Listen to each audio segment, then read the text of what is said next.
ఓం శ్రీ మహాగణాధిపతయే నమః. ఓం శ్రీ మహాసరస్వత్యై నమః. ఓం శ్రీ గురుభ్యో నమః. హరి ఓం. ఓం గణాన్త్వా గణపతిగం హవామహే కవిం కవీనాముపమశ్రవస్తమం జ్యేష్ఠరాజం బ్రహ్మణాం బ్రహ్మణస్పత అనుశృణ్వన్నోతిభిः సేదసాదనం. ఓం ప్రణో దేవీ సరస్వతి వాజేభిర్వాజినీవతి ధీనామవిత్రియవతు. ఓం వాగీశాజ్యాస్వ మనసः సర్వార్థానాముపక్రమే యం నత్వా కృతకృత్యాస్య తం నమామి గజాననం. యస్య నిశ్వసితం వేదాః యో వేదేభ్యోऽఖిలం జగత్ నిర్మమేతమహం వందే విద్యాతీర్థమహేశ్వరం. శాంతం పద్మాసనస్థం శశిధరమకుటం పంచవక్త్రం త్రినేత్రం శూలం వజ్రం చ ఖడ్గం పరశుమభేదం దక్షభాగే వహంతం నాగం పాశం చ ఘంటాం ప్రళయహృతవహం సాంకుశం వామభాగే నానాలంకారయుక్తం స్ఫటికమణినిభం పార్వతీశం నమామి. ఓం అథాత్మానగో శివాత్మానగో శ్రీరుద్రరూపిణమేవం ధ్యాయేతు శుద్ధస్ఫటికసంకాశం త్రినేత్రం పంచవక్త్రం దశభుజగం సర్వాభరణభూషితం నీలగ్రీవం శశాంకజహ్నం నాగయజ్ఞోపవీతినం నాగాభరణభూషితం వ్యాఘ్రచర్మాంబరధరం కమండల్వక్షసోత్రధరం అభయవరకరం శూలహస్తం జ్వలంతం కపిలజటాజూటినం శిఖాముద్యోతధారిణం వృషస్కంధసమారూఢముమాదేహార్ధధారిణం అమృతేనాప్లుతం హృష్టం దివ్యభోగసమన్వితం దిగ్దేవతాసమాయుక్తం సురాసురనమస్కృతం నిత్యం చ శాశ్వతం శుద్ధం ధ్రువమక్షరమవ్యయం సర్వవ్యాపినం ఈశానం రుద్రం వైవిశ్వరూపిణం ఏవం ధ్యాత్వా ద్విజः సమ్యక్ తతో యజనమారభేత్. ఓం గురుర్బ్రహ్మ గురుర్విష్ణుః గురుర్దేవో మహేశ్వరః గురుః సాక్షాత్ పరబ్రహ్మ తస్మై శ్రీ గురవే నమః.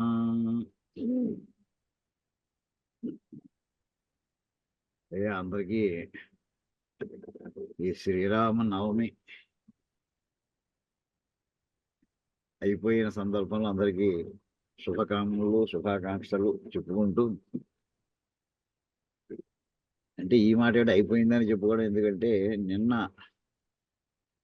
శ్రీరామనవమి సందర్భంలో ఒకసారి పని సుందరకాండ అంతా పారాయణ చేద్దామని గత 3 రోజుల్లోనూ పారాయణ చేస్తుంటే సరిగ్గా మన చమకంలో ఏ అనువాకం అయితే శంచమే చెప్పుకుంటున్నామో దీనికి సంబంధించిన మనం చెప్పుకున్నటువంటి పదాలు పుంఖాలుగా మళ్ళీ అందులో దర్శనమిచ్చేయండి. కొన్ని చెప్పుకున్నాం, కొన్ని ఇంపార్టెంట్ వాక్యాలు మళ్ళీ ఒకసారి మీతో షేర్ చేస్తున్నాం ఉద్దేశంతో. అంటే మన 3వ అనువాకం అయిపోయిందని అన్నాను, ఇప్పుడు మళ్ళీ రీఓపెనింగ్ అనమాట 4-5 పదాలకి. అవి చూసుకొని మళ్ళీ తర్వాత 4వ అనువాకంలో ప్రవేశిద్దామండి. ఒక్కొక్కటే చూద్దామండి. అయ్యా బద్రీనాథ్ గారు, మీరు అడిగిన ప్రశ్నతోటే స్టార్ట్ అవుతుంది ఇవాళ. ధన్యవాదాలు గురుగారు. చూడండి, సుందరకాండ పారాయణ యొక్క ప్రభావం ఏమిటి? ఇదే మామూలు సుందరకాండ అందరూ పారాయణ చేయమంటారు, ఏదైనా సమస్యలు వస్తే పారాయణ చేయమంటారు. ఏమిటి పారాయణ చేస్తే దానికి చూడండి, ఆఖరి సుందరకాండ సమాప్తంలో ఆఖరి శ్లోకం అండి. ఆఖరి శ్లోకం అంటే 68వ సర్గలో 29వ శ్లోకం అండి.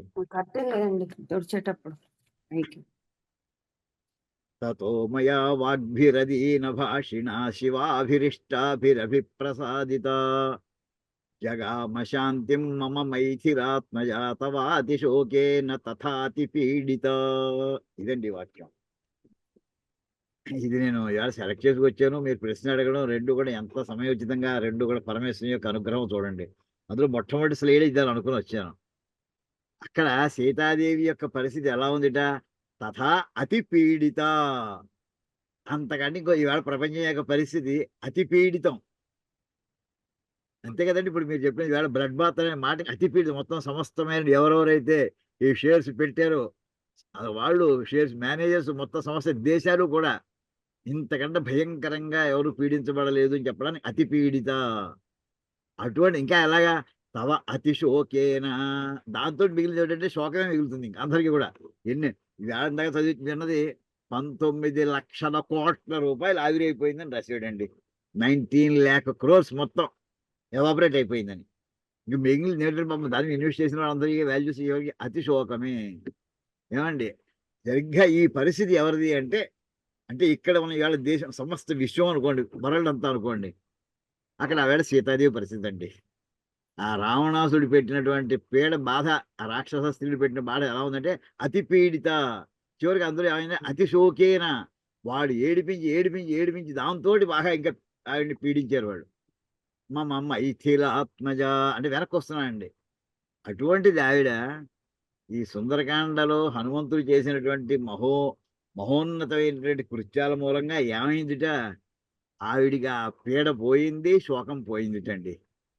పోయి ఎలా ఉందిట, జగామ శాంతిం, శాంతిని పొందిదిటండి. ఇదండి సుందరకాండ యొక్క ప్రభావం. ఎవరెవరైతే నష్టపడి ఉంటారో వాళ్ళందరికీ మొట్టమొదటి సందేశం ఏంటంటే సుందరకాండ పారాయణ చేసుకోండి. అంటే ఎంత కష్టంలో ఉన్నటువంటిదైనా సరే, సమస్య ఎటువంటి భయంకరమైనదైనా సరే, చివరికి శాంతి లభిస్తుంది. శాంతి అనే మాట ఏమిటంటే శం, మన శంచమే మహేశంలో శం అనేటటువంటి అక్షరం ఏదైతే ఉందో దానికే పర్యాయ పదం శాంతి అండి. శ అంతి అంటే చివరికి ఆ శం అనేటటువంటి అక్షరం చేరి జాగ్రత్త, అది లాస్టింగ్ విత్ శం అన్నమాట శాంతి అనే మాటకి. అక్కడ దానివల్ల ఏంటంటే శాంతిం, శాంతిని పొందేరు అంటే సుఖాన్ని. శాంతి శం అనే మాటకి ఏం చెప్పుకున్నాం వాడు భాష్యంలో, ఒకటి ఇహలోక సుఖము, రెండోది మయహ అంటే పరలోక సుఖం అని చెప్పుకున్నాం. ఆ మాట కూడా ఒక్కసారి భాష్యం చూద్దామండి, ఆ వాక్యం కూడా చూద్దాం.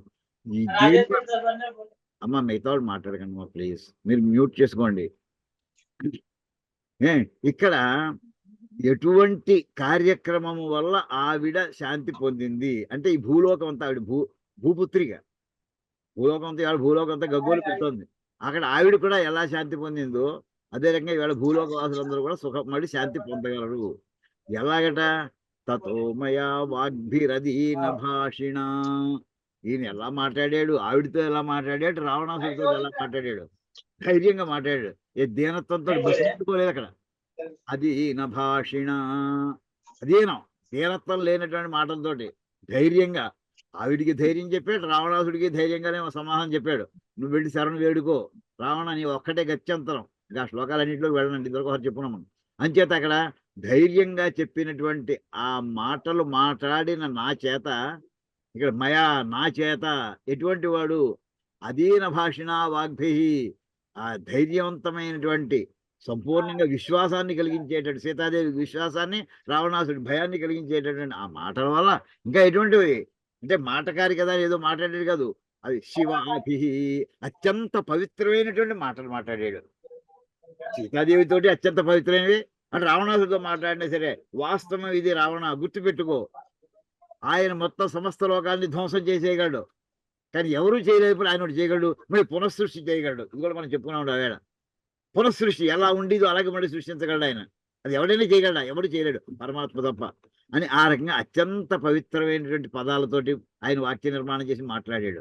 ఇంకా ఇటువంటి ఇష్టాభి, వాళ్ళకి హితాన్ని కోరుకుంటూ చెప్పినటువంటి ఇష్టమైనటువంటి ఇష్టం, అది అతని మంచి. అవును, రావణాసుడు కానీ విని ఉంటే సీతాదేవి వింది, అమ్మ నువ్వు దుఃఖపడకమ్మా, వస్తున్నారమ్మా. ఎలాంటి వాళ్ళు వస్తున్నారు, వాళ్ళు సింహం యొక్క పరాక్రమము, పెద్ద పులి యొక్క పరాక్రమము, ఏనుగు యొక్క పరాక్రమం మూడు కలిస్తే ఎలా ఉంటుందో అలాంటి వాళ్ళు కోట్లాది మంది సైన్యం ఉన్నారమ్మా మనకి ఇప్పుడు. ఆ వాక్యాలు వింటుంటే ఇంకా ఎంత ఆశ్చర్యం వేస్తుందండి. ఒక్క సెకండ్ ఆ వాక్యం సరదాగా చదువుకుందాం, ఇప్పుడే పట్టుకొస్తాను ఎదుర్కొండా పుస్తకం.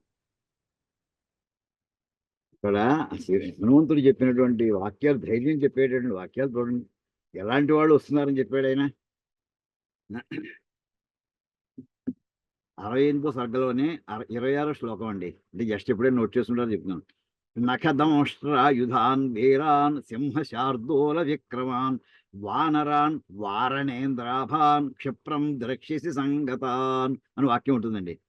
ఎటువంటి వాళ్ళు వీళ్ళు, కత్తులు కటారు రక్కలేదు వీళ్ళకి.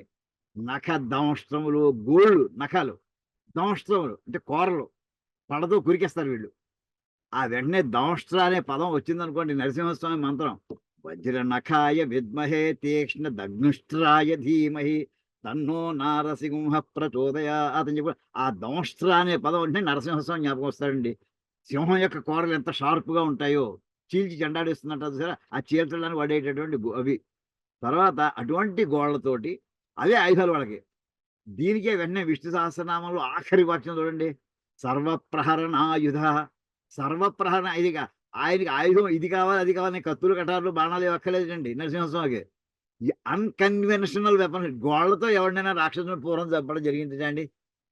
కత్తులు కటాకులు లేకుండా రాక్షసుడు యుద్ధం చేశాడా? ఆయన దేనితోటైనా చేస్తాడయ్యా, దేనితోటైనా చంపేస్తాడయ్యా. సర్వప్రహరణ ఆయుధ, అన్ని రకాల దేన్నైనా సరే ఆయుధంగా వాడేసుకుంటాడు ఆయన. ఇంకా ఇక్కడ నరసింహస్వామి అవతారం ఉందండి. అటువంటి నరసింహస్వామి యొక్క బలం లాంటి బలం కలిగినటువంటి వానరులు. పోనీ ఇటువంటి వాళ్ళంటే ఇంకా ఎటువంటి వాడు? సింహ శార్దూల విక్రమం. సింహం యొక్క పరాక్రమం, పెద్ద పులి యొక్క పరాక్రమం రెండిట్లో చూడండి. సింహం ఒక్కసారి ఎంత దూరమైనా ఎంత ఎత్తి అయినా ఎగరగలదు. సింహం మధ్యమని చెబుతూ ఉంటాం. శార్దూలం, అది పట్టిందో పగబడుతుంది. పెద్ద పులి పగబడుతుంది, సింహం పగబట్టదు. చేసి అది కాసేది స్ట్రాటజీ ఉంది పెద్ద పులికి. సింహానికి స్ట్రాటజీ పెద్ద ఏం లేదు. అది మాటు వేస్తుంది పెద్ద పులి. సింహం అలాంటిది లేదు, ఎదురుకుండా ఢీకుంటుంది. ఎదురుకుండాను ఢీకొనగలరు, లేదా అవసరం వస్తే దాక్కుని కూడా ఎదుర్కొనగలరు. ఇంకా ఎటువంటి వాడు? వారణ ఇంద్ర ఇభాన్. వారణం అంటే ఏనుగు, వారణేంద్రం అంటే ఐరావతం. ఆ ఐరావతం లాంటి బలం కలిగినటువంటి వాడు వీడు. ఐరావతం లాంటి ఏనుగు లాంటి బలం కలిగి, పెద్ద పులి లాంటి పట్టుదల కలిగి, సింహం లాంటి పరాక్రమం కలిగి, ఇలాంటి వాడు మా ఒక్క ప్రతి వానరుడు కూడా. ఎంత ధైర్యం వస్తుందండి!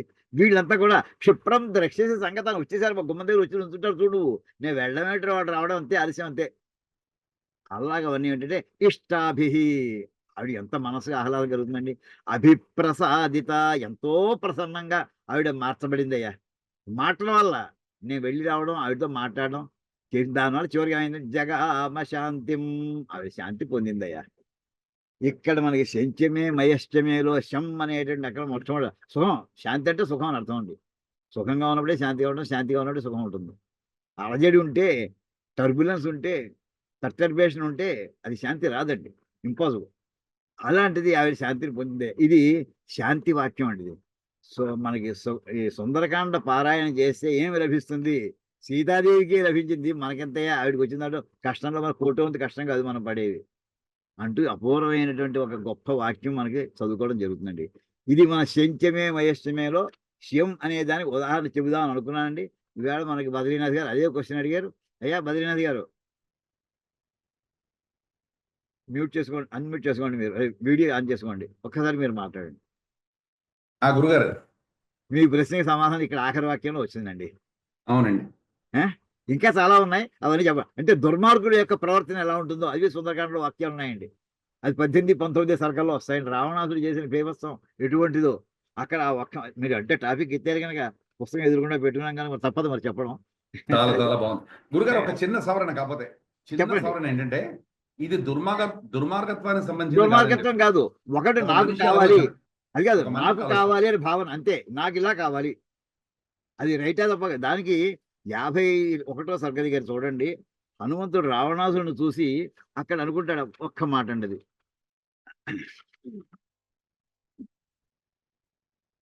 ఆ రావణాసురుని చూసిన వెంటనే హనుమంతుడు సభలో, అంటే పడుకున్నప్పుడు చూశాడు, సభలో అతను దర్బారు తీసినప్పుడు సింహాసనం మీద కూర్చున్నటువంటి రావణాసురుని హనుమంతుడు గొలుసుల చేత వాడి చేత బంధించబడి తీసుకురాబడినటువంటి హనుమంతుడు చూశాడు. హనుమంతుడిని రావణాసురుడు చూశారు.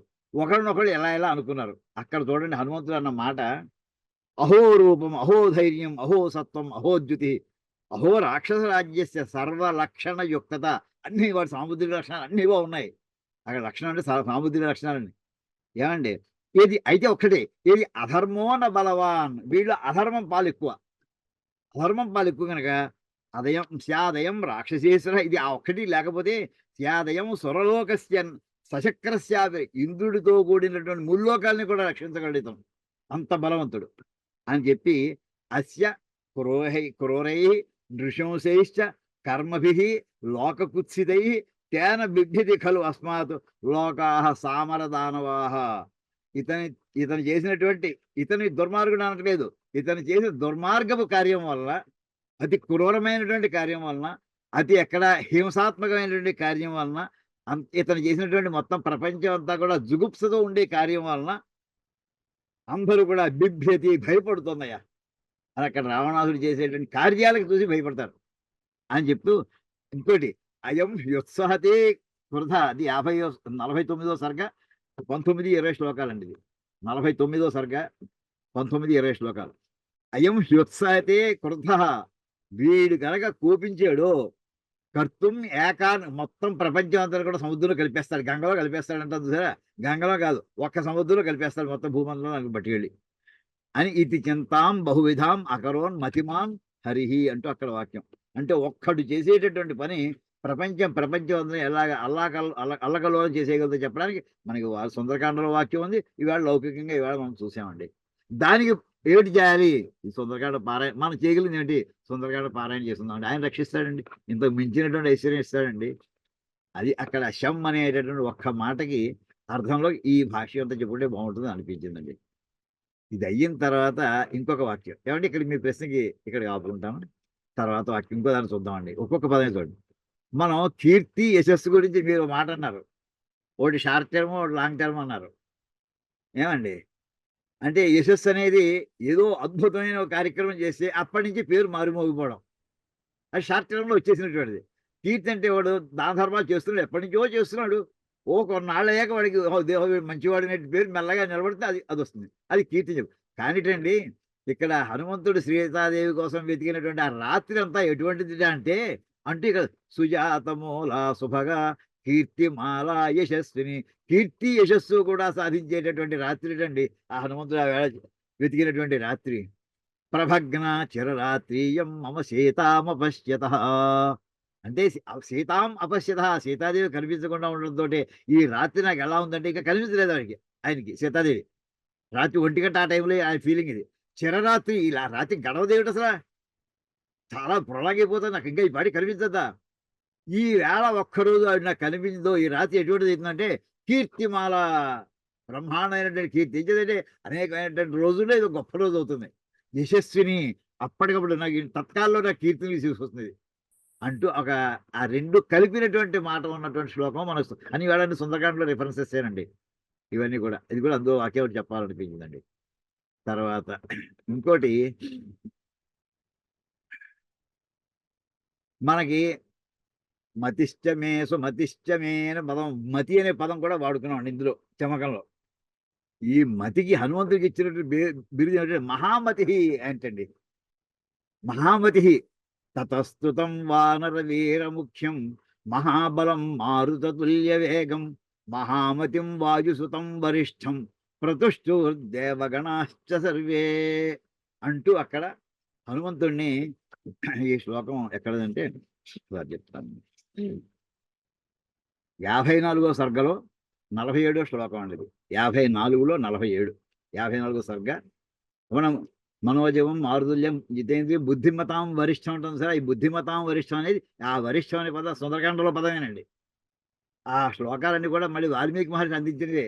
మన ప్రార్థన హనుమంతుడి ప్రార్థనా శ్లోకాలన్నీ కూడా అవన్నీ మనకి అక్కడక్కడ చిన్న చిన్న బిట్లు ఉంటే అవన్నీ కంపైల్ చేస్తే ఒక పదం అయిపోతుంది. అక్కడ ఎటువంటి వాడుతున్నాం మహామతి అంటే మతి అంటే నాకు హనుమంతుడి యొక్క బుద్ధి లాంటి బుద్ధి నాకు కావాలి. ఆవిడ హనుమంతుడి గురించి కూడా మనం చెప్పుకుంటూ అతని 4 లక్షణాలు ఉన్నాయి. ఆ దేవతలందరూ మనకి దాని పేరు ఛాయాగ్రాహిని అతను వధించిన తర్వాత వాళ్ళు ఆయనకి ఇచ్చినటువంటి దృష్టిర్మతిర్ చెప్పుకున్నాండి శ్లోకం చెప్పుకున్నామండి మనం. దృష్టిర్మతిర్దాక్ష్యం. ఓ హనుమ నీకున్నటువంటి ధృతి అంటే పట్టుదల, దృష్టి అంటే లాంగ్ విజన్, మతి ఆలోచన విధానము, దాక్ష్యం అంటే ఎఫిషియన్సీ అంటే అక్కడ మతి అని చెప్పుకున్నామండి. ఆ మతి ఇతనే అని అంటూ ఈ 4 ఎవరికైతే నీకున్నదే కాదు, నువ్వు గొప్పవాడు అయ్యావు, నీ గొప్పదనం అంతా ఈ 4 మూటాన్ని వచ్చిందయ్యా. ఈ 4 లక్షణాలు ఎవరికైతే వస్తాయో వాడు కూడా మహానుభావులు అవుతారా నీలాగా అంటూ మనం అన్వయం చెప్పుకున్నామండి. ఇప్పుడు ఆ మతికి మామూలు మతికి అతీతం మహామతి వాయుసుత. హనుమంతుడి యొక్క మతి అంటే మామూలు వాడేది మతి అన్నారు. మతి అనే పదం సరిపోదన్నమాట హనుమంతుడికి. మహామతి అనే పదం వాడాలండి. ఇదో రిఫరెన్స్ కింద మనకి మతిష్టమే సుమతిష్టమే శంచమే ఎందులో వచ్చామండి. అది 2వ వాక్యంలో జేష్ఠంచమలో ఆఖరి పదాలు అవి. దీని తర్వాత పదం అనామయం. మనం ఇందులో గాయత్రి రామాయణంలో వాక్యం చెప్పుకున్నామండి. ఇక్కడ ఈ అనామయం అనే మాట 40వ సర్గలో 22వ శ్లోకం అండి. ఇది హనుమతి అమ్మ నేను వెళ్ళొస్తానమ్మా, ఇంకా నేను చూశాను, దర్శనం ఇచ్చావు, తర్వాత నేను చెప్పదలుచుంది చెప్పాను, నువ్వు చెప్పదలుచుంది చెప్పావు, ఇంకా నేను బయలుదేరి వెళ్ళి శ్రీరాముల వారికి చెప్పి వెంటనే ఆయనకి ఆవిడ ఏమంటుంది, నేను నిన్ను కోరుతున్నానయ్యా, భిక్ష అడుగుతాను, నాకు ప్రాణభిక్ష పెట్టవయ్యా అంటూ ఏమంటుంది ఆవిడ, వాచా ధర్మం అవాప్నుహి, వాక్కుతో ధర్మాన్ని చేయమంది ఆవిడ.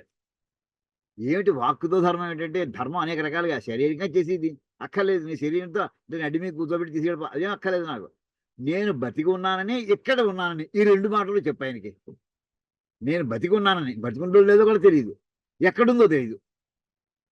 అంతే ఆ 2 మాటలు కలిపి ఒక నువ్వు ఇక్కడ ఉన్నాను, ఇక్కడ సీతాదేవి ఇక్కడ అలంకారంలో ఇక్కడ ఉన్నది ఆ మాట ఒకటి చెప్పబోయా అని అంటూ ఆఖరిని ఇంకా ఇది ఆఖరి వాక్యాలండి ఇంకా అంటే సెండ్ ఆఫ్ ఇచ్చేస్తూ హనుమన్ సింహ సంకాశౌ భ్రాతరౌ రామలక్ష్మణౌ సుగ్రీవంచ సహామాత్యం సర్వాన్ బ్రూయాహ్యనామయం. మనం ఎప్పుడైనా మన బంధువులు మన ఇంటికి వచ్చారనుకోండి, వాళ్ళు అడిగాను చెప్పు, వాళ్ళని కూడా పక్కింటి వాళ్ళని కూడా అడిగాను చెప్పు. ఏంటి అడిగానని చెప్పమండి, ఏమిటి అడిగినట్టు? ఏ మాట అంటామా లేదా? అందరం అంటామండి, అడిగానని చెప్పంటాం. ఏమిటి అడిగాం? అడగట్లేదు అక్కడ ఏమను అడిగాను మాట అంటాం. ఏంటంటే వాళ్ళ కుశల ప్రశ్నలు కూడా అడిగాను ముందర మాట, అది బ్రాకెట్లో పెట్టుకున్నట్టు అనమాట. వాళ్ళ కుశల ప్రశ్నలు కూడా నేను నిన్ను అడిగి తెలుసుకున్నాను, ఈ మాట వాళ్ళకి చెప్పు, వాళ్ళు సంతోషిస్తారు అన్నట్టు. అనామయం అంటే కుశల ప్రశ్న అండి. మనం చెప్పినాం ఆమయం అంటే రోగం, అనారోగ్యం.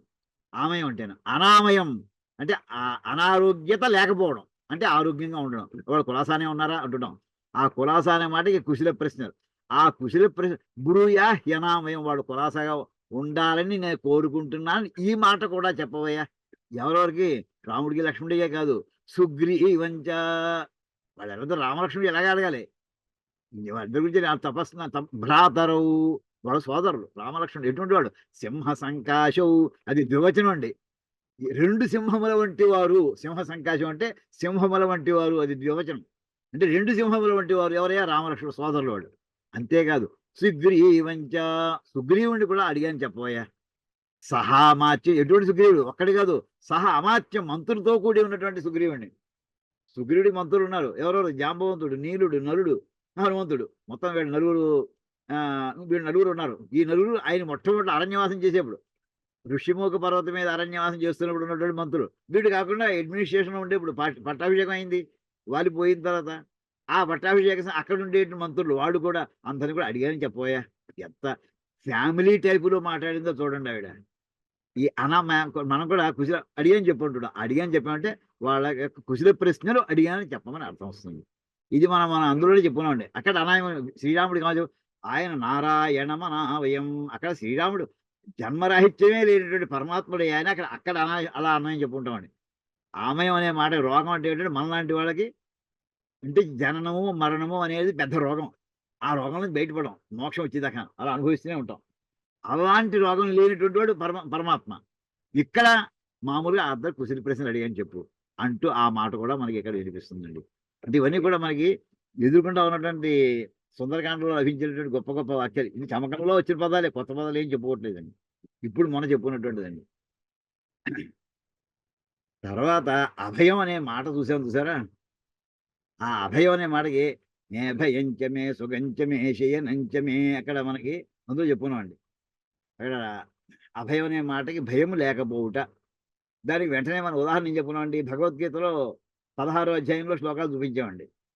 అసలు అభయం అంటే భయం లేకపోవుట అనేది హనుమంతుడి దగ్గర ఉందండి. ఈ మాట మనం చెప్పుకోవడం కాదు, శ్రీరాముడు అంటాడండి.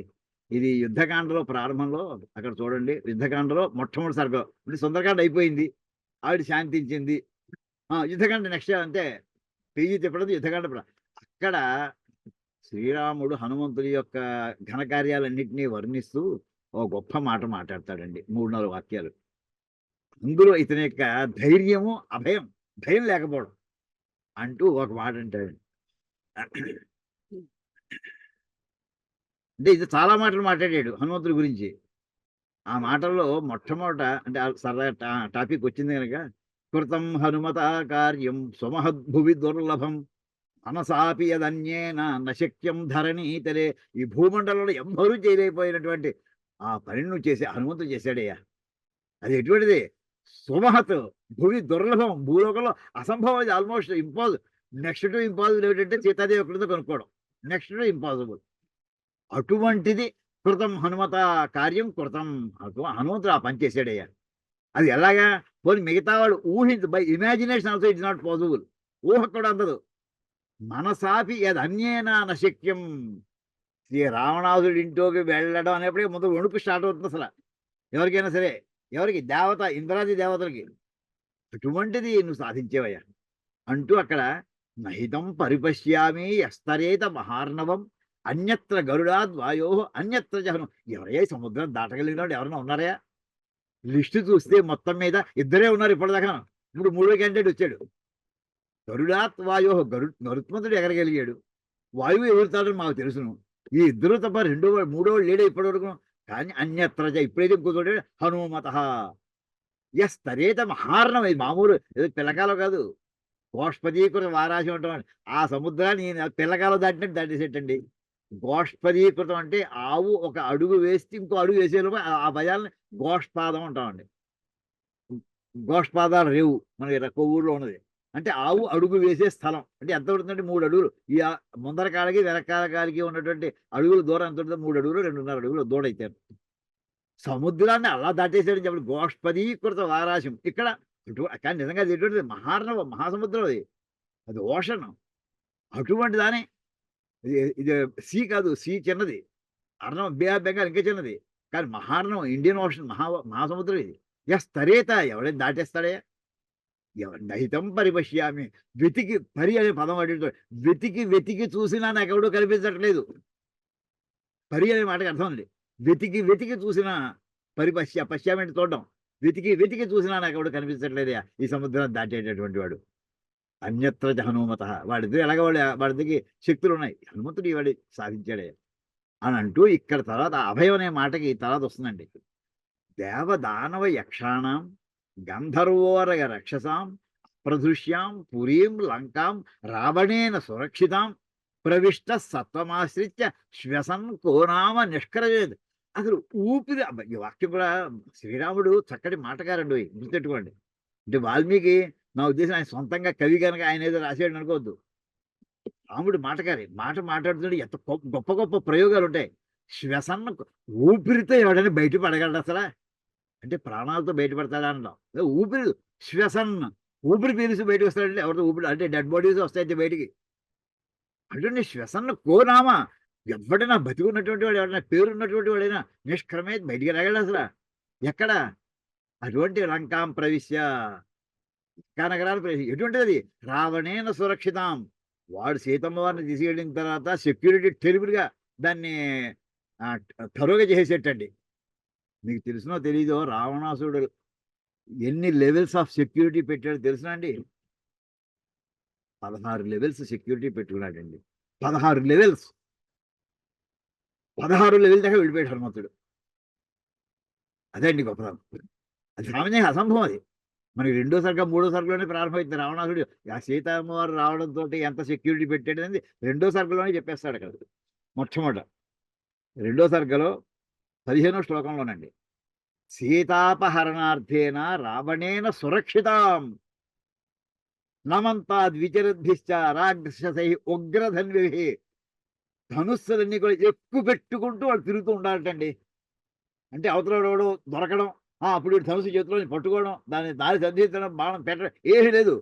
అంత రెడీగా ఉన్నటువంటి ఉగ్రధనుస్సులతోటి, అంటే ధనుస్సుని ఎక్కి పెట్టినటువంటి సెక్యూరిటీ వాళ్ళటండి. రెండో సర్కల్లోనే 15 ఎత్తి పెట్టాడు. సీతాపహరణార్థేన. మరి సీతను ఎవరైనా ఎత్తుకుపోతాడేమో అంచేత సీతాపహరణం చేస్తే సీతాదేవిని రక్షించడం కోసమని రావణేన సురక్షితాం. ఆ మాట ఇంకా అదే పదం ఇక్కడ చూడండి. సురావణేన సురక్షితాం. అంటే మనకి పదాలు కూడా ఐడెంటికల్ వర్డ్సే వాడతారండి మహాకవులు. అందులో వాల్మీకి ఇది ఎక్కడైనది? సుందరకాండ ప్రారంభంలో 2వ సర్గ. ఇందాక చెప్పింది యుద్ధకాండ 67 సర్గల తర్వాత అదే ఐడెంటికల్ వర్డ్స్ వాడతారండి. అంటే మన జ్ఞాపకం ఏమాత్రం స్పృహ ఉన్నా వెంటనే దానికి కరెక్షన్ ఓహో ఇక్కడ అది అక్కడ అదే మాట మళ్ళీ వాడుతున్నాడు. చేసినటువంటిది ఇక అప్రదృశ్యం. ఎవ్వడు అడుగెట్టలేడు లోపలే. చీమ చుట్టుక్కుమంటాను సార్. చీమ చుట్టుక్కుమందు లోపలికి వెళ్ళలేదండి. మీకు జ్ఞాపకం ఉందో చెప్పగలను నేను ఒక విషయం మాత్రం. 90sలో రాష్ట్రపతి భవన్లోకి వెళ్ళాలంటే చీమకి పర్మిషన్ లేదండి. అంత టైట్ సెక్యూరిటీ. టైటెస్ట్ అనాలంతే. చీమ లోపలికి వెళ్ళలేదండి. అలా ఉండేది. అది అలా ఏర్పాటు చేసేటండి. ఎలా దేని బట్టి వెళ్ళాడే ఎంత చేసినటువంటిది? ఎవరైనా దేవతలు కానీ, దానవులు కానీ, యక్షులు కానీ, గంధర్వులు కానీ, సర్పములు కానీ, రాక్షసులు కానీ అప్రదృశ్యం. వీళ్ళు ఎవరు కూడా వేయట్లేరు. వీళ్ళంతా రాక్షస జాతి వాళ్ళే. మా ఊరు వాళ్ళని మా పక్క ఊరు వాళ్ళని ఎవరైనా సరే ఎవరికి ఇందులో అడిగడానికి అవసరం లేదు ఇక్కడ. ఎవరికి ఇక్కడ పర్మిషన్ లేదు. అలాంటి దాంట్లోకి శ్వసన్ కో నామ నిష్క్రమే ఎవరైనా ఊపిరి తీసి బయట ఇదండి ధైర్యం. అభయం అనే మాటకి అదే అర్థం. కో అలా ముందర లోపలికి ఎలా ప్రవేశించి బయటపడ్డ తర్వాత అసలు లోపలికి ఎలా వెళ్ళావు అసలు? కో విషేత సుదురాధర్షాం రాక్షసైశ్చ సురక్షితాం. ఎంతమంది ఎన్ని లెవెల్స్ రాక్షసులండి? ఎంతమందిని చంపాడు? 80,000 మందిని ఓసారా? మళ్ళీ మంత్రిపుత్రుడు ఇంకోడు ఎంతమందిని పెట్టేశాడు వాడు. కో విషేత సుదురాధర్షాం. అంత సెక్యూరిటీ ఉన్నటువంటి దాకా ఎలా ప్రవేశించేవయ్యా అసలు నువ్వు? అదంతా వెనకాల కారణం ఏంటంటే ధైర్యం, అభయం. యో వీర్య బల సంపన్న అంటూ అక్కడ ఆ అభయం అనే మాటకి మనకి ఎవరికైనా అనుగ్రహించాలంటే పరమేశ్వరుడు, అయ్యా నాకు హనుమంతుడికి ఉన్నటువంటి ఆ అభయత్వం నాకు కూడా ఇవ్వయ్యా. మే భయంచమే అని సరిగ్గా మనకి చమకల్లో అన్నయానికి ఈ వాక్యం మన భగవద్గీతలో చెప్పినటువంటి దైవీ సంపద అవసరమే. అది మోక్ష మార్గంలోకి. కానీ లౌకిక సంపదలో హనుమంతుడు ఎగ్జాంపుల్ పెట్టుకుని నాకు అనుగ్రహించాలని కోరుకుందామండి. ఇది ఒక వాక్యం దొరికిందండి. తర్వాత హనుమంతుడు చెప్పినటువంటి ఉపన్యాసాలు ఇవన్నీ కాదండి. ఆయన ఎంత ఎలాబరేట్‌గా చెప్పగలడో అంత కన్‌సైజ్‌గాను చెప్పగలడు. ఏమండి? ఇప్పుడు మామూలుగా మనకి ఒక సెంటెన్స్ ఒక వాక్యం రాస్తున్నాం అనుకోండి. వాక్యం అంటే ఏమిటి? వాక్యం యొక్క డెఫినిషన్ ఏంటి? ఇది కంప్యూటర్స్‌లో కూడా అవసరం అండి ఇది. సెంటెన్స్ అంటాం. లేకపోతే స్టేట్మెంట్ అంటాం. వాట్ ఈస్ ఏ స్టేట్మెంట్ అని అడుగుతారండి కంప్యూటర్‌లోను. అంటే it's a unit of information. దాని డెఫినిషన్ అదండి. కంప్యూటర్ ఫీల్డ్‌లో చెప్పేది what is a statement? It's a unit. అంటే ఒక చెప్పదలుచుకుని చిన్న బిట్ అయినా సరే అది దానేమో అసంపూర్ణ క్రియలు ఉండకూడదు. సంపూర్ణ క్రియలతోటి ఉండాలండి. అది ఒక వాక్యం అంటారు. రాముడు కుక్కను కొట్టెను అంతే. కొట్టినోడు ఎవడో తెలుసును, దేన్ని కొట్టాడో తెలుసును, ఏం చేశాడో తెలుసును. అప్పటికి వాక్యానికి అర్థం వచ్చేసింది. ఈ మిగతావి పదాలు. రాముడు అనేది ఒక పదం, కుక్క అనే పదం, కొట్టుడు అనేది ఇంకో పదం. ఈ పదం రాముడు అనేదంటే రా వేరు, ము వేరు, డు వేరు అక్షరాలు. అందులో మళ్ళీ అసలు దానికి ఏది అసలు హల్లులేమిటి? రకారం హల్లు, దీర్ఘం ఆకారం హచ్చు. అలా కలిసి అంటే తిరగేసి చెప్పాలంటే మొట్టమొదట వర్ణమాల ప్రారంభమవుతుంది. అక్షరాలు ఇవి నేర్చుకుంటాం మనం. అ, ఆ, ఈ, క, ఖ, గ, ఘ ఇవి నేర్చుకుంటాం. యారాలవలు. తర్వాత వీటికి ఒత్తులు నేర్చుకుంటాం. ద్విత్వాక్షరాలు నేర్చుకుంటాం. సంయుక్తాక్షరాలు నేర్చుకుంటాం. అక్షరం లెవెల్లోనే ఉన్నామండి, గుర్తెట్టుకోండి ఇంత కూడా. అదైన తర్వాత 2 అక్షరాలు కలిసే పదం అవుతుంది. 2 గాని 2 కంటే ఎక్కువ ఉంటే పదాలు అవుతుంటాయి. అలాంటి పదాలు 2 గాని 3 గాని పదాలు ఎన్నైనా ఉంటే వాటితో ఒక వాక్యం అవుతుంది. ఇలాంటి వాక్యాల యొక్క నిర్మాణం యొక్క సెంటెన్స్‌లు గాని చాలా ఉంటే అదో పేరా అవుతుంది. పేరాలు చాలా ఉంటే అదో సెక్షన్ అవుతుంది. చాప్టర్ అవుతుంది. అలా వెళ్ళిపోతుంది. పుస్తకం అవుతుంది. అయితే మన వాళ్ళు ఏం చెప్పారంటేనండి, మహావాక్యాలను ఓటి పెట్టారండి. వాక్యాలు అందరికీ అర్థమైంది ఇప్పుడు. వాక్యం అంటే సెంటెన్స్ అని. మహావాక్యం తత్వమసి. అందులో ఎన్ని పదాలున్నాయండి? 3 పదాలున్నాయి. తత్, త్వం, అసి. అది నువ్వు అయి ఉన్నావు. తత్ అంటే అది, త్వం నువ్వు, అసి అయి ఉన్నావు. ఏవండి ఇది అనుభూతి ఎవరికైనా మనం పొందామా? నాకు జ్ఞాపకం వచ్చిందండి మొన్న. అర్జునుడు పొందాడండి ఇది. తత్వమసి అని యాజ్ ఇట్ ఈస్‌గా వేదాంత వాక్యాన్ని అనుభూతి పొందాడు. ఎక్కడ అంటే ఇందులో టాపిక్ డివియేట్ అయిపోవట్లేదు. వాక్యం కోసం చెప్తున్నానండి. తత్వం అనేది మహావాక్యం. వేదాంత వాక్యం. అయమాత్మ అక్కడ మామూలుగా ప్రజ్ఞానం బ్రహ్మ, అహం బ్రహ్మాస్మి, తత్వమసి, అయమాత్మ బ్రహ్మ ఇవన్నీ ఉన్నాయి కానీ ఇది. ఈ 4 4 వేదాలకి మహావాక్యాలుగా చెప్తారు. ప్రజ్ఞానం బ్రహ్మ అది ఋగ్వేదానికి, అహం బ్రహ్మాస్మి యజుర్వేదానికి, తత్వమసి సామవేదానికి, అయమాత్మ బ్రహ్మ ఇది మన అథర్వణ వేదానికి చెప్తారండి. ఇప్పుడు ఈ మహావాక్యం అంటే ఏంటంటే, వాక్యం అంటే ఒక వాక్యానికి ఒక లైన్ ఆన్సర్ చెప్పగలవు, తాత్పర్యం చెప్పగలవు. కానీ ఆ వాక్యానికి అర్థం చెప్పాలంటే ఒక పెద్ద పుస్తకం అవుతుందండి. 100 పేజీ నోట్స్ అవుతుంది ఒక్క మాటకి, ఒక్క వాక్యానికి. అంటే ఏ చిన్న వాక్యం మాట్లాడితే దాన్ని అర్థం చేసుకోవడానికి ఒక 100 పేజీలు అర్థం చేసుకున్నాక అప్పటికి ఆ వాక్యం పూర్తిగా అర్థమవుతుందో ఆ వాక్యాన్ని మహావాక్యం అంటారండి. అంటే అందులో డికాషన్ తీసిన కాన్సంట్రేషన్ చేసేసిన అందులో అర్థాన్ని నిబిడీకృతం చేసి ఒక పెద్ద క్యాప్సూల్ ఫామ్‌లో పెట్టేశారనుకోండి. తత్వమసి అంత ఈజీగా అర్థమయ్యే మాట కాదండి. అదే నువ్వైపోయి అయ్యోంది ఇందులో కష్టమేంది? అయితే నువ్వు అనుభూతి పొందు. ఒక జన్మ కాదు కొన్ని వేల జన్మలు ఎత్తినా మనం ఇంకా పొందలేదండి. అది పొందితే అద్వైత సిద్ధి వచ్చేసినట్టే మనకి. ఇంకా అంతవరకు ఇంకా వచ్చామని నేను అనుకోవట్లేదు. నేను ఇంకా రాలేదు ఇంకా. అయితే అర్జునుడు వచ్చాడని అలా చెప్పగలనంటేనండి, ఆ కథ మొన్న మళ్ళీ మళ్ళీ జ్ఞాపకం చేసుకుంటుంటే అనిపించిందండి. శివుడితోటి పోట్లాడుతున్నాడు. ఆయన కిరాత రూపంలో వచ్చాడు. అర్జునుడు ఎప్పుడైతే ముందర ధనుస్సు గాంధీవం ఎక్కుపెట్టాడు. దాంతో యుద్ధం చేస్తున్నాడు. కొంతసేపటికి ఆయనేమో మాయ చేయడం ప్రారంభించాడు. వేసిన బాణాలు మాయమైపోతున్నాయి. కొంతసేపటి అక్షయ తూణీరాలు మాయమైపోయాయి. ఆ బలంగా ధనుస్సుకి బాణం తాడు విప్పేసేసి తాడు కొట్టాడు పాపం. తాడు మాయమైపోయింది. ఇంక కర్ర మిగిలింది. ధనుస్సు ఒకటే మిగిలింది కర్ర. దాంతో నెత్తి మీద కొట్టాడు పాపం. ఆ ధనుస్సు మాయమైపోయింది. ఇతనికి ఆలోచన ఇంక అతను ఎవడు అనే వెంటనే ఇందాక అయితే ముందు ఏంటంటే ఇతన్ని ఈ యుద్ధంలో దిగే ముందు శివుడితో యుద్ధం చేసే ముందు ఈ లోపల ఆశ్రమంలో పువ్వులని పెట్టుకున్నాడు పూజ చేసుకుందామని శివుడికి. ఇంతట్లో ఎదురుకుండా అరుగు మీద వచ్చి ఒక్క నిమిషం అరుగు మీద వచ్చాడు. ఇంతట్లో పంది రావడం, ఆ పక్కన కిరాత రూపంలో శివుడు రావడం, వాళ్ళిద్దరు బాణాలు ఒకేసారి అర్జునుడు బాణం వేసాడు, కిరాత రూపంలో ఉన్న శివుడు బాణం వేసాడు. ఒకేసారి ఆ పంది చచ్చిపోవడం, దానికోసం ఇంకా యుద్ధం కూడా ప్రారంభమైపోయింది. ఎప్పుడైతే తన వస్తువులన్నీ మాయమైపోతున్నాయో వెంటనే అర్జునుడికి ఏమనిపించిందంటే, ఇందాక నా పూజ పూర్తవలేదు. పూజ పూర్తి అవ్వకుండా వచ్చి కూర్చొని ఇతనితో యుద్ధం చేశాం. ముందు పూజ ఒక్క నిమిషమే వస్తా, ఇప్పుడే వస్తా అని చెప్పి గబగబా లోపలికి వెళ్ళాడండి ఆశ్రమం లోపలికి. ఆ పువ్వులను సిద్ధంగా ఉన్నాయి. మట్టితో చేసినటువంటి శివలింగం అక్కడ ఉందండి. వెంటనే దాని మీద భవాయి దేవాయనం అనుకున్నాడు. ఏమనుకున్నాడు శివాయ అని శర్వాయి దేవాయనం ఆ పువ్వులను గబగబా వేసేసాడు. అంత ముందర చిన్న మాల కింద తడపతోటి దీంతో కట్టాడు. అది ఆ శివలింగం మీద వేసాడు. మళ్ళీ బయటకు వచ్చేసాడండి. వచ్చేసేపటికి లోపల ఏ పువ్వులతోటైతే ఆ మట్టి శివలింగానికి వేసాడో అదే మాల ఇప్పుడు ఎదురుకుండా కిరాతుడి మెడలో కనిపిస్తోందండి. ఏ పువ్వులైతే అక్కడ శివలింగం పాదాల దగ్గర వేసాడో అవే పువ్వులు ఈ కిరాతుడి పాదాల దగ్గర కనిపిస్తున్నాయండి. ఇప్పుడే ఎంతసేపు కదా క్షణం లోపల పూజ చేశాడు, బయటకు వచ్చాడు. అవి పువ్వులు ఇక్కడ కనిపిస్తున్నాయి. అప్పుడు అనుమానం వచ్చింది. త్వమసి చూడండి, ఇప్పుడు అన్న ఎంత ఆ శివలింగం నువ్వా అంటే ఏమనమాట, ఆ శివలింగ రూపంలో ఉన్నటువంటి వాడు నువ్వు అనమాట అని ఎప్పుడెప్పుడు సాష్టాంగ నమస్కారం చేసేయండి. ఇది అనుభూతి పొందడం అంటే అది అంటే ఆ శివలింగ రూపంలో ఉన్నటువంటి నువ్వే. ఎంత చక్కగా అన్వయం కుదురుతుందో చూడండి. తత్వమసి అనే దానికి అలాగా చెప్పేటి వాటిని మహావాక్యం అంటారు. ఇక్కడ అయితే కొన్ని వాక్యాల్లో కర్త కర్మ క్రియలు ఉండవండి. ఉండక్కలేదు. తలుపు కొట్టాం మనం, బయట ఎక్కడి నుంచి తలుపు కొట్టాం, ఎవరైనా లోపల చేరారు నేనంటాం. నేనే మాటకి ఏమిటి అర్థం? తలుపు తీయమనా వద్దనా ఏమిటిది? నేనంటే నీకు తెలుసును, నేను ఇంటి యజమాని లేదా ఇంటో వాడిని, తలుపు వేసింది తలుపు తీయని అర్థం. ఇందులో ఎన్ని పదాలు వాడావు? ఒకటే పదం వాడావు. క్రియ ఉందా? లేదు, వాళ్ళకి కనిపించట్లేదు. నేను వచ్చాను కనుక తలుపు తీయని అంత పెద్ద 2 వాక్యం మొత్తం పెడితే అది సైలెంట్ అయిపోయాయి. అంటే కొన్ని చోట్ల క్రియలు లేకపోయినా మనకి వాక్యం అర్థమైందా లేదా? అర్థమైంది కానీ తలుపు తీస్తాము.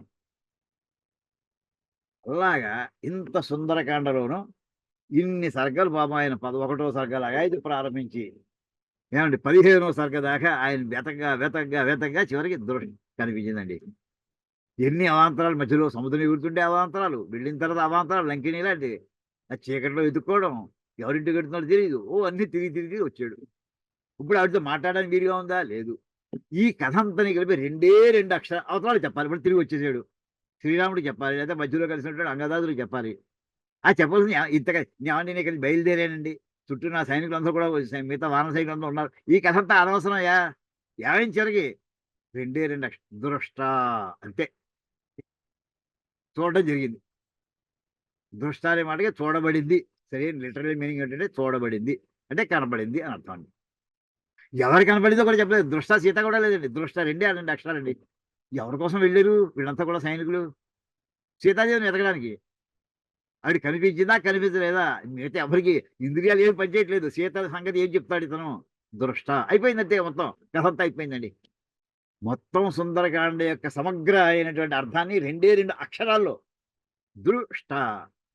ఆ అక్షరాలు ఎవరెవరికి ఎలా అనిపించారు తెలుసునండి. మొట్టమొదట లంకా దహనం అంతా చేసేసి మరి సముద్రం దాటి ముందు సైన్యులు అంగదులు వీళ్ళందరూ కలిసేపటికి అక్కడ తతో దృష్టేతి వచనం మహార్థం అమృతోపమం నిశమ్య మారుతే సర్వే ముదితా వానరాభవన్. మనకి మోదశ్చమే అనే పదం వచ్చిందండి. శివకాలం మొదటి అనువాకం వస్తుంది. మోద అంటే ఆనందం అంటే ఏమిటంటే ఇదిటండి. ఏమిటిట? ఎప్పుడైతే హనుమంతుడు దృష్ట కనపడింది అని అలా చెప్పుకుందామండి. కనపడింది అనే ఒక్క మాట అది వాక్యమా పదమా? కనపడింది. అది ఇక్కడ క్రియాపదం ఒకటే కనిపిస్తుంది. ఎవరు కనపడింది చెప్పలేదు. ఎవరికి కనపడిందో చెప్పట్లేదు. మనకి కనపడింది ఇంప్లైడ్ అనమాట ఇవన్నీ కూడా. అది ఒక వచనం. ఒక సెంటెన్స్. వచనం అంటే సెంటెన్స్. దృష్ట అనేది సెంటెన్స్ చెప్తున్నాడండి వాల్మీకి మహర్షి. అది ఎటువంటి మహార్థం. ఒక అర్థం కాదు. మహార్థం చాలా లోతైనటువంటి అర్థం కలిగినటువంటిది. ఇంకా ఎలా ఉంది ఇప్పుడు? అమృతోపమం. అమృతంలా ఉందండి. వీళ్ళ ప్రాణాలు వీళ్ళంతా ఆత్మహత్య చేసుకోవాలా? లేదా బతికి మళ్ళీ వెనక్కి వెళ్ళాలా? డెసిసివ్ పాయింట్‌కి వచ్చేసారు వీళ్ళందరూ కూడా. వానరులందరూను. అమృతోపమం. ప్రాణాలు పోకలి బతకచ్చయ్య హాయిగాను.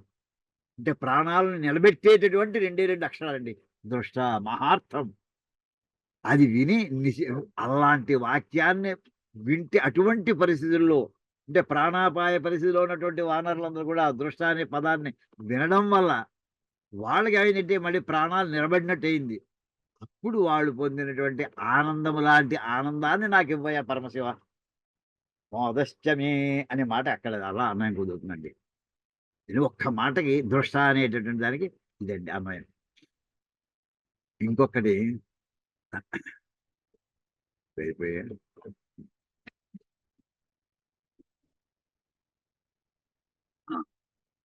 తర్వాత ప్రియంచమేను కామశ్చమే కామశ్చమే శంచమే మయశ్చమే చూడండి. శంచమే మయశ్చమే ప్రియంచమేను కామశ్చమే కామశ్చమే. ప్రియం అనే మాట ఏమిటంటే ప్రీతి.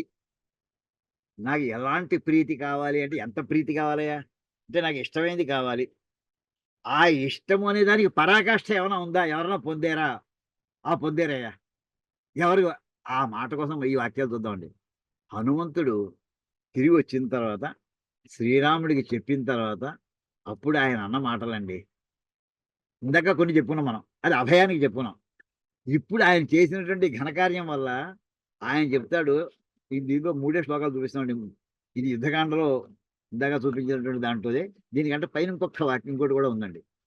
అదేంటంటే హనుమ నువ్వు వెళ్ళి రావడం వల్ల ఏం తెలిసిన అహం ఇది యుద్ధకాండలో ఇందాక 11, 12, 13, 14 అండి. 12 నుంచే చూపిస్తున్నాను ఇక్కడ. 11 కూడా ఉంది. అహం రఘువంశశ్చ లక్ష్మణశ్చ మహాబలః వైదేహ్యా దర్శనేనాద్య ధర్మతః పరిరక్షితాః. ఈవేళ నీ చేత మేమందరం కూడా రక్షించబడ్డామయ్యా. ఎవరెవరట? పరిరక్షితాః. చాలా జాగ్రత్తగా.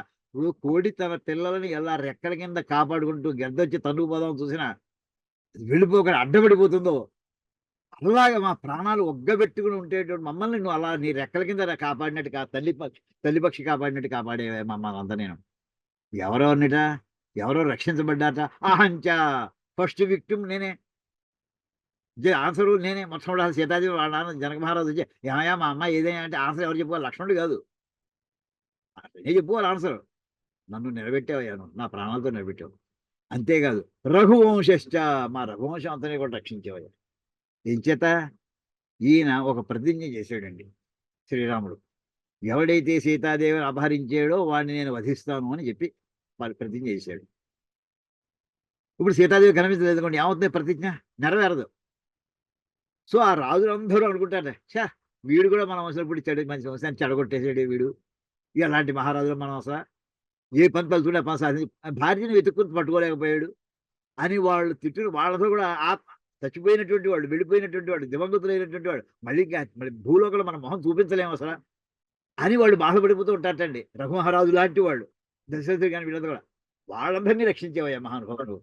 హంచ రఘువంశశ్చ మా రఘువంశపు రాజులందరినీ రక్షించావు ఒక్క దెబ్బతోటి. అంతేకాదు అసలు కొత్త ఉడికిపోతున్నటువంటి వాడు అంటే లక్ష్మణుడు అండి. రాముడి కంటే కూడా ఉడికిపోతున్నటువంటి వాడు కోపంతో లక్ష్మణుడు. ఎందుకంటే ఆ వేళ తాను ఆ ఆశ్రమాన్ని వదిలిపెట్టి మారీచుడు వచ్చాడు ఖచ్చితంగా అతను తెలుసును. చెప్పాడు. చెప్పిన మాట వినలేదు శ్రీరాముడు, వినలేదు లక్ష్మణ సీతాదేవి వినలేదు. అతనికి తెలుసును ఎంత పొరపాటు చేశాను. ఆవిడ వెడమట్టి వెళ్ళిపోవడమేనా? ఎక్కడో చెట్టు దాటును కూర్చుని అమ్మ నేను వెళ్ళాను చెప్తా చెప్తే ఇది నన్ను కూడా మోసం చేసి వీడు ఎత్తుకుపోయాడు వీడు అని ఆ వేళ ఎప్పుడు దొరుకుతాడా ఎప్పుడు వేసేద్దామని కూర్చున్నట్టండి. ఇప్పుడు కనిపించాలి కదా ఎవరిని వేయాలి? ఇప్పుడు శత్రువుని ఐడెంటిఫై చేయాలి కదా, ఎవరిని వేయాలి? ఆ లక్ష్మణుడు కూడా బతికించబడ్డాడు ఈ చేత. లక్ష్మణ ఎలా ఉన్నాడు? మహాబలవంతుడు, మామూలుడు కాదు లక్ష్మణుడు అంటే. ఇదంతా దేనివల్ల సాధ్యమవుతుందంటే మొత్తం నన్ను రక్షించావు, మా వంశాన్ని రక్షించావు, మా లక్ష్మణుని రక్షించావయ్యా. ఒకే ఒక్క కార్యక్రమం, ముగ్గురికి 3 రకాల పనులు. వైదేహ్య దర్శనేనా, సీతాదేవిని చూసి రావడం వల్ల అద్య ధర్మత పరిరక్ష అని చెప్తూ తర్వాత అంటే ఇప్పుడు ఇంత మహోపకారం చేసావయ్యా, నాకు చేసావు, మా వంశాన్ని చేసావు, మా లక్ష్మణుని చేసావయ్యా. ఇలాంటి ఇక్కడ చూడండి, ఇది ఇదంతా ఇప్పుడు నేను నీకు ఇంత గొప్ప మహోపకారం చేసిన వాడికి నీకు ఏం ఇవ్వగలనయ్యా నేను అసలు. ఇదంతా ఈ వాక్యాలు చెప్పడం చాలా కష్టం అండి. మమ దీనస్య మనోభూయ మనసు లాగేస్తుందయ్యా. ఇంతకంటే గొప్ప ప్రియమే ఇక్కడ చూడండి. ప్రియంచ మేనుక, అది తింటి ప్రియం అనే మాట అంటే ప్రాణాలు ఒగ్గబెట్టుకుని దేనికోసం అయితే నిలబెట్టి ఉంటారో ఆ సమస్య పరిష్కారం అయ్యింది అని అంటే అప్పుడు మనకు కలిగే మానసికమైన భావం ఏదైతే ఉందో అదిటువంటి ప్రియం. యదిహాస్య ప్రియాఖ్యాతు ప్రియంచ మేను కామశ్చమే, ఆ ప్రియం అంటే అంత సంతోషాన్ని, అంత సంతృప్తి కలిగించేటటువంటి ఆ ఆఖ్యానం ఇదంతా కూడా. అలాంటి వాడికి ఏం వలయా, నకుర్మి సదృశం ప్రియం. మడి చూడండి, అతనికి నేను ఏమి ఇచ్చినా అతను సంతోష పెట్టగలను. దాంతో సరితూగగలిగినటువంటి ఇంకో ప్రియాన్ని ఏం చేయగలను నేను అసలు హనుమంతుడికి. నా కుర్మి నేను చేయలేను. సదృశం దాంతో పోల్చడానికి వీలైనటువంటిది అతను చేసిన మహోపకారానికి, ఆ మహోపకారం యొక్క కథనానికి చెప్పడానికి, ఆ చెప్పినటువంటి కథలు నాకు కలిగినటువంటి ప్రీతికి, దానికి తుల్యమైనటువంటి కొన్ని బహుమతి ఏమైనా ఇవ్వగలనా? ఏమి ఇవ్వలేను అని అంటూనే చూడండి ఆయన ఏమిచ్చాడు. ఏష సర్వస్వభూతస్తు పరిష్వంగో హనుమత మయా కాలమిమం ప్రాప్య దత్తస్తస్య మహాత్మ. అలాంటి వాడికి నా సర్వస్వమైనటువంటి నేను కాగలింతనిస్తానని అని చెప్పి గట్టిగా కాగలించుకున్నాడు హనుమంతుడిని. ఎక్కడైనా మనకి 2 గంటలు ఆ వేళ మనకి అర్జునుడికి పాశుపదాస సందర్భంలో ఆ వేళ చెప్పుకున్నామండి. ఏం కావాలి నీకు? పాశుపదాసం కావాలి. అర్జున నువ్వు ఈవేళ నువ్వు చూపించిన పౌరుషానికి నాకు ఎంత నిన్ను ఒకసారి గట్టిగా కాగలించుకోవాలి ఉందయ్యా అన్నట్టండి శివుడు. ఆ అర్జునుడు ఊహలో లేదు. శివుడు కాగలించుకోవడం ఏంటండి అసలు జరిగింది. ఇక్కడ మళ్ళీ చూడండి, అది ముందర ఇది జరిగింది, తర్వాత జరిగింది అనుకోండి. ఇది త్రేతాయుగం, అది కలియుగం, అది ద్వాపరయుగం. నీకు సర్వస్వభూతస్సు, నా సర్వస్వం ఇంతే నా దగ్గర. ఒకరు ఇవాళ చిల్లు కానీ లేదు నా దగ్గర. అరణ్యవాసం చేస్తున్నా, ఏముంది చేతిలో? డబ్బులు ఉన్నాయా? పరసేన ఉందా? ఏం లేదు. పౌచేన ఉంది? ఏమీ లేవు. సర్వస్వభూతస్సు, నా శరీరం మొత్తం అంతా నీకు ఆలింగనంగా ఉపయోగిస్తున్నాయి. మయా కాలమేమం ప్రాప్య, ఈ సమయంలో ఇంతకంటే నీకేం చేయను. అయితే ఇక్కడ అసలైంది ఏమిటంటేనండి, సర్వస్వభూత పరిష్వంగ. స్వ అంటే సొమ్ము అని అర్థం. స్వం సర్వ, ఇది 3 పదాలండి. సర్వ స్వ భూత. సర్వ అంటే సమస్తము, స్వ అంటే స్వం, స్వం అంటే సొమ్ము అర్థం అండి, డబ్బు. నా సమస్తమైన ఐశ్వర్యం అంతా ఏమిటంటే నా కాగలింతేనయ్యా. అక్కడ స్వ అంటే ఎవడు? నేను పరమాత్మని గుర్తెట్టుకో. పరమాత్మ నిన్ను కాగలించుకుంటున్నాడు. ఇంక నీకు ఇంకా ఏం కావాలయ్యా? ఒక జీవుడికి, హనుమంతుడు జీవుడు, రాముడు పరమేశ్వరుడు, పరమాత్మ. పరమాత్మ కాగలించుకుంటే ఇంక జీవుడికి ఇంక మోక్షం కాక ఇంకే ఉందండి అసలు. అది నీకు ఇస్తున్నాను అని అంటూ ఏం చేశాడండి? ఇత్యుక్త ప్రీతి హృష్టాంగ అంటే ప్రియమైనటువంటి పని ప్రీతితో ఒళ్ళంతా కూడా గగుర్పూడ్చినటువంటి శరీరంతో రామ. ఇప్పుడు గగుర్పాటు హనుమంతుడిగా రాముడికి గగుర్పాటు అండి. ఒళ్ళంతా సంతోషంతో నిండిపోయినాడు ఈయన శ్రీరాముడు. ఒళ్ళంతా సంతోషంతో ప్రీతి హృష్ట అంగ, ప్రీతితో సంపూర్ణమైనటువంటి ప్రియంతోటి, సంపూర్ణమైనటువంటి హర్షంతో నిండిపోయినటువంటి అవయవాలు కలిగినటువంటి రాముడు తం పరిషస్వజే, అతన్ని కాగలించుకున్నాడు. అంటే ప్రియంచ, నాకు ఎటువంటి ప్రీతి కలగాలంటే అటువంటి ప్రీతి కలగాలయ్యా. హనుమంతుడు చెప్పినటువంటి వార్తలు వింటే శ్రీరాముడికి ఎంత ప్రియం కలిగిందో, ఎంత ప్రీతి కలిగిందో, అంత ప్రీతి నాకు అనుగ్రహం, మహాశివ నాకు అనుగ్రహించవయ్యా. ప్రియంచమేను కామశ్చమే కామశ్చమే అంటూ అక్కడ ఆ వాక్యాలు కూడా ఇవన్నీ అన్వయాలు మనకి సుందరకాండలో దొరికాయండి. ఏమండి, ఇది ఈ విధంగా మనకి మళ్ళీ 3వ అనువాకాన్ని ఈవేళ కూడా మళ్ళీ చెప్పుకునేదాకా వదిలిపెట్టలేదండి. దీంతో 10 గంటలు పూర్తయింది. ఒక్క అనువాకానికి 10 గంటలు పూర్తయిందండి. అయితే ఈ అనువాకం మీద ఎందుకు ఇంతలా అంటే ముందర 2 చెప్పును. మొత్తం అసలు కోరికల లిస్టులో ఏం కోరికలు కోరుకోవాలో కూడా తెలియని మానవుడికి, అరే ఇవి కోరంటారా దేవుడు గుడిలోకి వెళ్ళినప్పుడు? అభిషేకం ప్రారంభించేవాడు, అభిషేకం అయిపోయిన చివరి కోరడం కాదు, ముందరే లిస్టు పెట్టేవాడి. ఇక నాకు ఇవన్నీ ఇస్తాను చెప్పి అభిషేకం చేస్తున్నాను పోయి, సరిగా సార్ చూద్దాంలే అని అంటాను. అలా కాదు, ముందర ఒప్పేసుకో, నా కోరికలు తీరుస్తాను. అయితే చేయాలి, అభిషేకం ప్రారంభించుంటే ఆయన అప్పుడు ఓం నమో భగవతే రుద్రాయ ఓం నమ ఇది చెప్పేసి అప్పుడు ఓం నమో భగవతే రుద్రాయ అంటాడండి. ఇలా అపూర్వమైనటువంటి అనేక సంఘటనలతో కూడి ఉన్నటువంటిది ఇది మనకి మూడో అనువాకం. అత్యద్భుతమైందండి, అత్యంత పవిత్రమైంది. ఒక్కొక్క మాటకి మనం ఇప్పుడు అర్థాలు తీసుకుని ఆ అనుభూతిని కూడా మనం ఒకసారి మననం చేసుకుంటూ ఉంటేనండి చాలండి. మొత్తం సమస్త వేదాంత సారము అధ్యాత్మ రూపంగా లౌకిక రూపంగా రెండు కూడా ఒకే చోట ఏకత్రితమైనటువంటి ప్రదేశం ఏంటంటే మనకి శంచమే అనువాకం అండి అని ఇప్పుడు చెప్పుకొని ఇప్పుడు మనం ఇవాళ 4వ అనువాకం కూడా మళ్ళీ అసలు ఇంకా ప్రారంభిద్దాం. ఇంకా ఒక పదం అయినా చెప్పుకుందామని.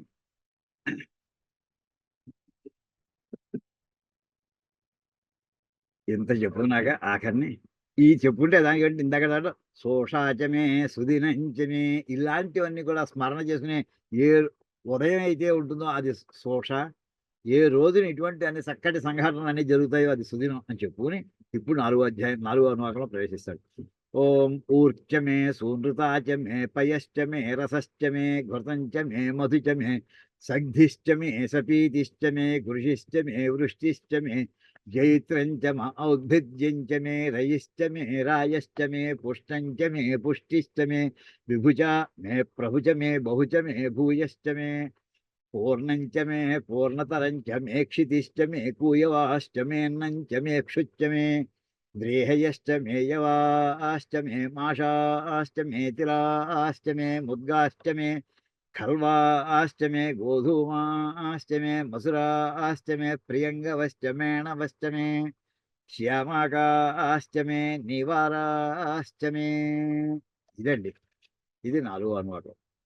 ఇందులో ఉండేటటువంటి పదాల్లో అంటే కొన్ని కొన్ని పదాలు ఇందులో మనం ఇంకా ఇందాకవన్నీ కూడా లక్షణాలు, ఒక వ్యక్తి యొక్క లక్షణాలు, ఒక మనస్సు యొక్క లక్షణాలు, మనస్సు యొక్క స్థాయిలు, కృతజ్ఞతాభావాలు ఇవన్నీ అందులో అంటే పర్సనాలిటీ డెవలప్మెంట్లో వచ్చేటటువంటి వస్తువులన్నీ పదాలన్నీ ఇందాక శంచమేలో అయిపోయాయండి.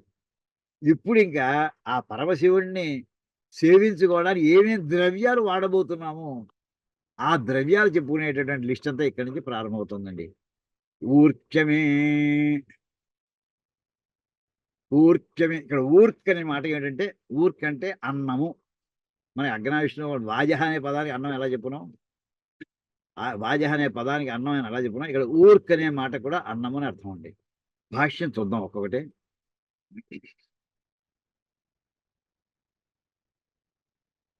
భాష్యం ఎలా ఇచ్చారో చూడండి ఒక్కసారి. ఊర్క్ అంటే అన్న సామాన్యం.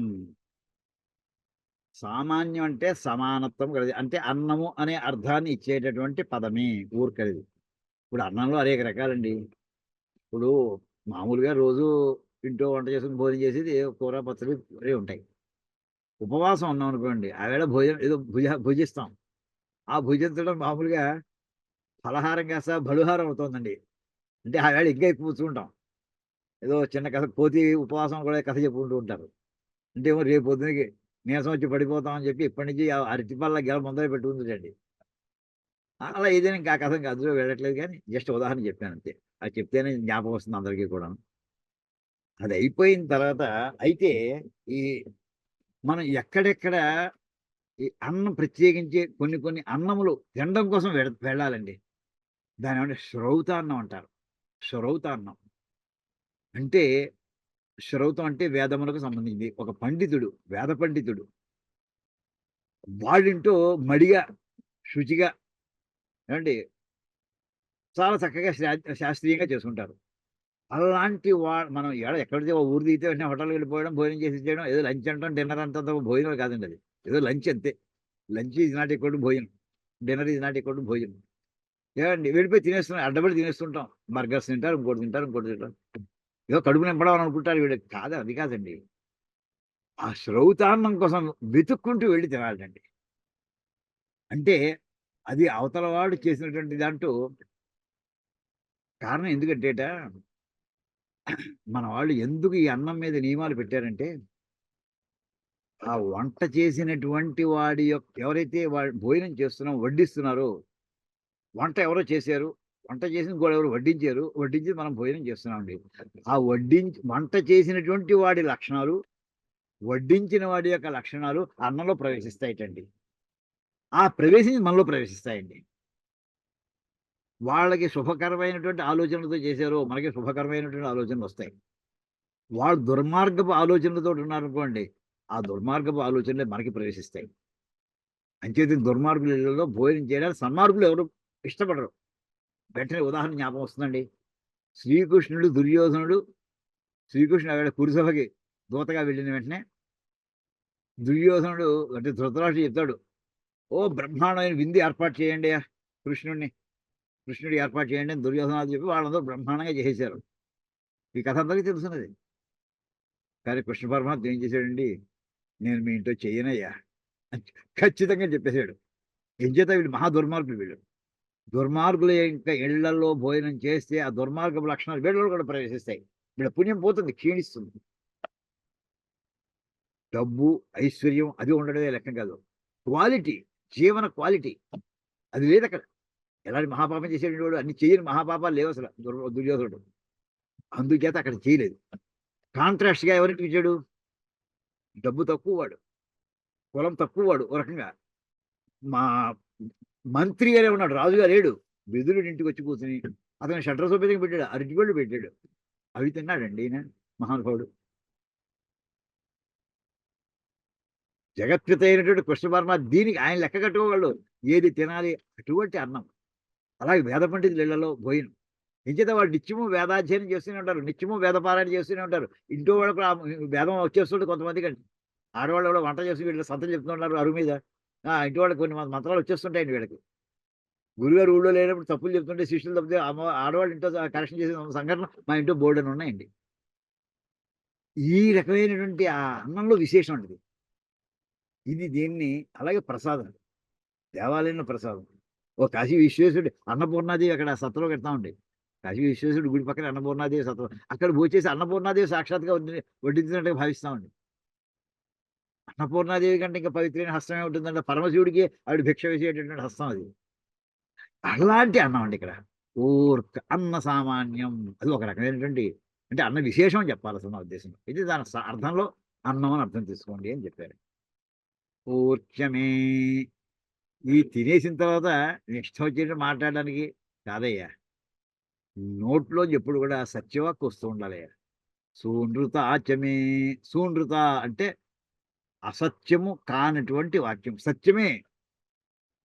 సూనృతం అంటే వ్రతమోనా సూనృతమోనా ఒకటి. నిజం, నిజం చెప్పడం.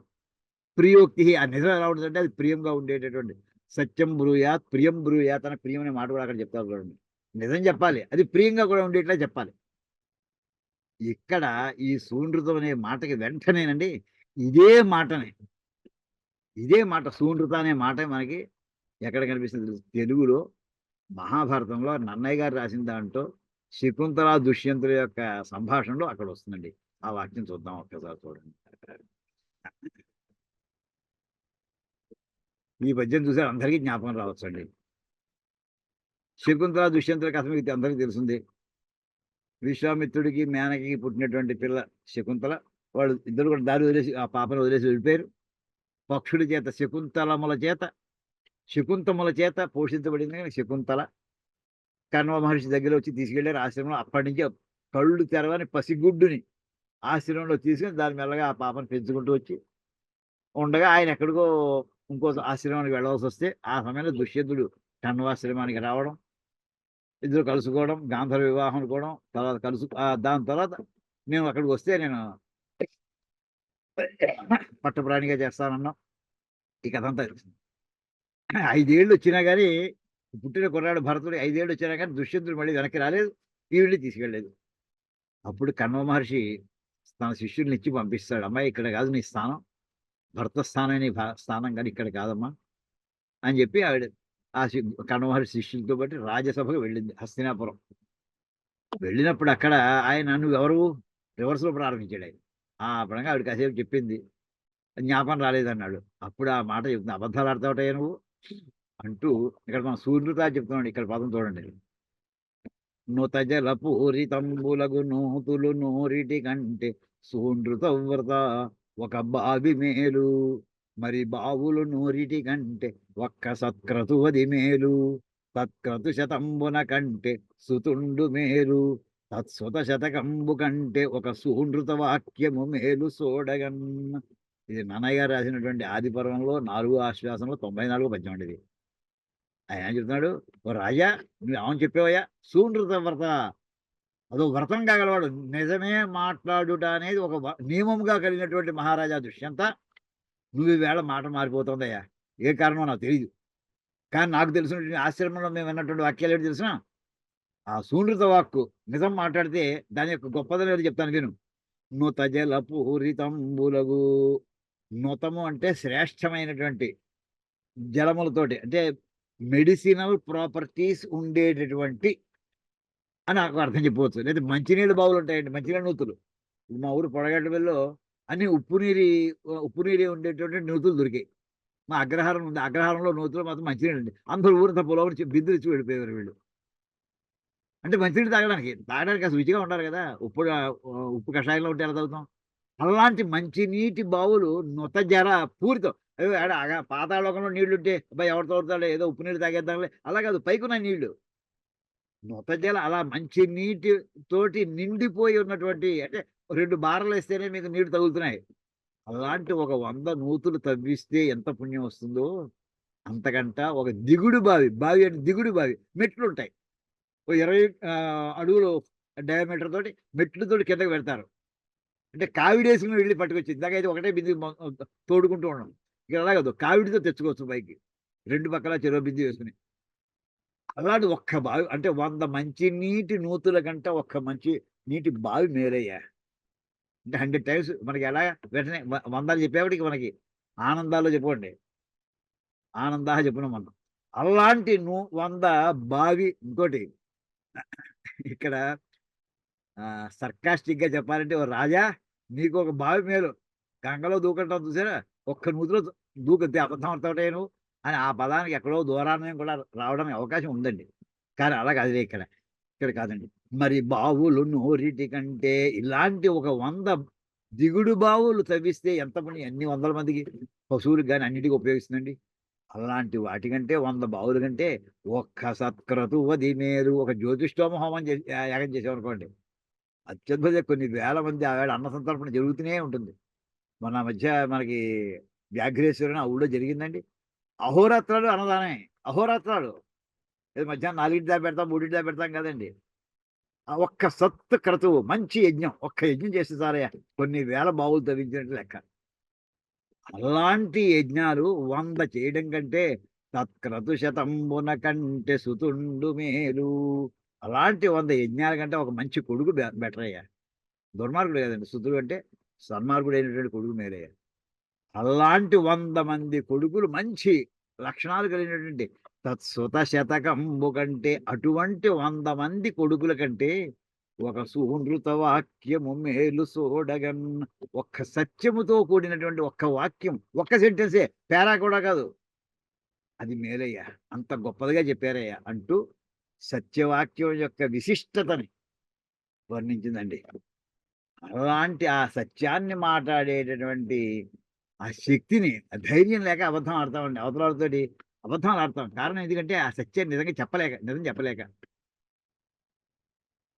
అలాంటి ఆ వెనకాల ధైర్యంతో కూడి ఇంత నిజాన్ని చెప్పేటటువంటి శక్తి నాకు సమర్పించవయ్యా, అనుగ్రహించవయ్యా అంటూ మనకి ఇది మళ్ళీ 4వ అనువాకం నడుస్తోందండి. మిగతా విషయాలు తర్వాత చూద్దాం. ఇక్కడ కాకుందండి. ఓం కాయేన వాచా మనసేంద్రియైర్వా బుద్ధ్యాత్మనా వా ప్రకృతే స్వభావాత్ కరోమి యజ్జత్ సకలం పరస్మై నారాయణాయేతి సమర్పయామి. హరి ఓం తత్సద్. బ్రహ్మార్పణ శ్రీ సీతారామార్పణమస్తు. ఓం తత్సత్.